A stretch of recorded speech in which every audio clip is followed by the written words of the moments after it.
Let's talk about self-storage managers in the age of automation. My name's Mark Helm. I'm the author of Creating Wealth Through Self-Storage, and I'm the creator of the Quickstart Academy, which houses the training that I offer the small investor getting in or growing their self-storage business.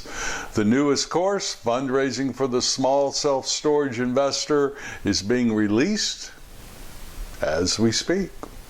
Be looking for the emails from me if this is something you're after. But I want to talk about managers today in this age of automation. Yes, I'm a partner in a fully automated facility where there is no manager. But automation has allowed that. But in most of the projects I'm in, we have managers. I like managers. I like the level of customer service and the culture that managers create that my customers experience. For the most part, I still like to do deals, if at all possible, that are big enough to create the economics that can afford good self-storage managers. Boat and RV projects, high-end boat and RV projects, believe me, those customers expect a level of customer service that, in my opinion, it can really only be provided by having a good on-site manager.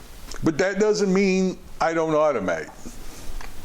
So let's talk about the good old days. I can remember the good old days when our facilities were open. That meant there was a manager on site. I'm even old enough to have had a facility where we had an apartment on site and the manager lived on the facility.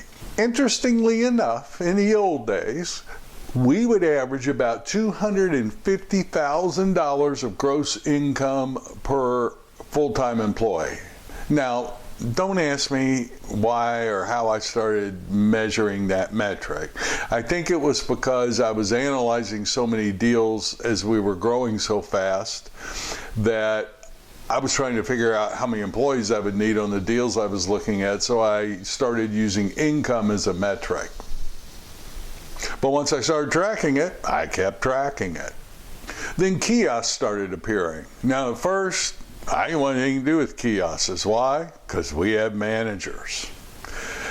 But then, slowly, I realized the narrow-mindedness of my ways, and we started putting kiosks in our facilities where there's managers.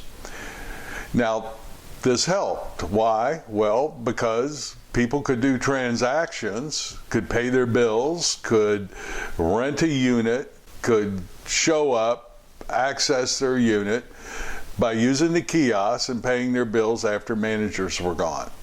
I didn't do this to replace managers. I just did this so I could do business after hours and to provide more customer service to our customers. And if somebody wants to use a kiosk over a manager, there it is. I'll never will forget the first time I was sitting in a facility. I remember the facility it was. Working there, my manager's at the counter, nobody's there with the manager. A customer walks up to the door, looks in, sees the manager sitting there, looks at the kiosk, and then goes to the kiosk and rents a unit.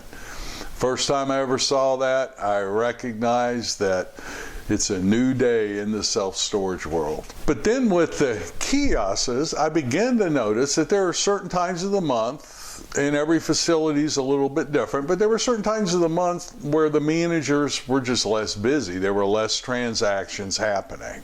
On average, let's just take facility A, it might look like the latter half of week number 2 and the first 2/3 of week number 3. Less transactions were happening, let's say between 2 and 6. So we started having our managers not be there during that time and go somewhere else where there was some action happening.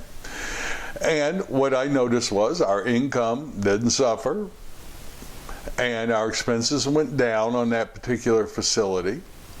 But as I started tracking, I kept tracking gross income per full-time employee. What was happening was we topped over $300,000 of gross income per employee. Then within a year or two, $350,000 gross income per full-time employee. When I sold that particular brand in 2019 through 2020, we were over $380,000 of gross income per full-time employee. Automation allowed that. We were getting more, we had less employees, we were getting more productivity per employee. That's what automation did in a managed facility. So automation doesn't mean you're getting rid of all your managers. If customer service is something that's important to you, like it is to me, plus I'm still old school. I think in a larger facility, there's more things going on and you need somebody there, A, on top of it, and B, to provide the level of customer service we want. Yes, smaller facilities, 25, 35, 40,000 square feet, that economics isn't there for a full-time manager these days, and automation can really work great. But if I'm in a lease-up situation, or I'm in a large facility, or I'm in a large first-class facility or boat and RV project, we still want the level of customer care that managers provide. But that doesn't mean automation's not part of the picture. But one thing I do know, whatever I'm doing right now, or whatever I'm thinking right now about automation and self-storage managers, I know it's going to change. The world is changing fast. Self-storage is changing fast. And until I step off of the world, I get it's important for me to be able to change fast too, especially in the world of self-storage. Thank you very much. My name is Mark Helm. I'm the author of Creating Wealth Through Self-Storage, and I'm the creator of the Storage World Analyzer. Speaking of change, if you're using Excel to analyze your deals, I use Excel a lot, but I also use the Storage World Analyzer. It helps me not make the mistakes I make a lot of times in Excel, plus the reports it generates are first class. And when I'm going to get financing or raise money or get partners, those reports go a long way. I invite you to take a look at it too. StorageWorldAnalyzer.com, or go to CreatingWealthThroughSelfStorage.com and click the Storage Analyzer tab. Thank you very much. I look forward to being with you next week.